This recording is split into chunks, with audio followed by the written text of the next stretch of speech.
Dialogue social de redevabilité avec la population de Goma. C'est une rencontre organisée par le vice-président de l'Assemblée provinciale. Jean-Paul Lumbu voudrait récolter les doléances de la population en prévision de la prochaine rentrée parlementaire. C'est dans une salle pleine à craquer que le député provincial et vice-président de l'Assemblée provinciale, Jean-Paul Lumbu, s'est entretenu avec les différentes couches de la population de Goma. Objectif: rendre compte à la population et prendre les désidérata de celle-ci en prévision de la rentrée parlementaire prochaine. Et la chose la plus importante encore pour cette séance, c'est qu'à l'aube de la rentrée parlementaire, qui sera une session essentiellement budgétaire, il est important que je puisse récolter les besoins réels de la population pour les traduire sous forme de besoins au niveau du budget.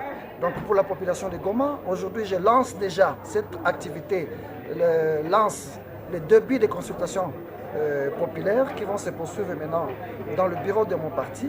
Et pendant au moins 2 semaines, nous allons recevoir les différentes couches de la population pour écouter les différentes préoccupations, les désidératas, parce que nous avons le devoir de porter très haut les besoins de cette population au niveau de l'Assemblée provinciale et que donc à l'occasion de la rentrée parlementaire, j'aurai affaire aux problèmes du territoire de Lubero.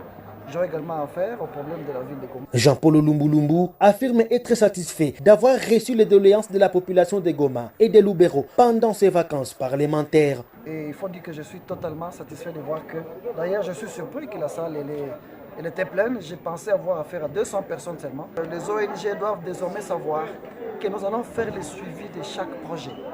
Et pour cette organisation-là, nous avons reçu une correspondance. Cette ONG nous a écrit pour dire que les 90 bornes et fontaines que nous réclamons pour la ville de Goma seront construites au plus tard à la fin du mois de novembre. Début du mois de décembre, nous allons commencer à faire les suivis jour J- jusqu'à ce qu'on arrive à la fin du mois de novembre.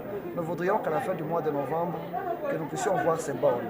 Si nous ne voyons pas ces 90 bornes à la fin du mois de novembre, nous avons beaucoup de données que nous allons mettre à la place publique et nous pouvons même saisir le parquet pour que certaines personnes soient poursuivies pour détournement par rapport à ces problèmes.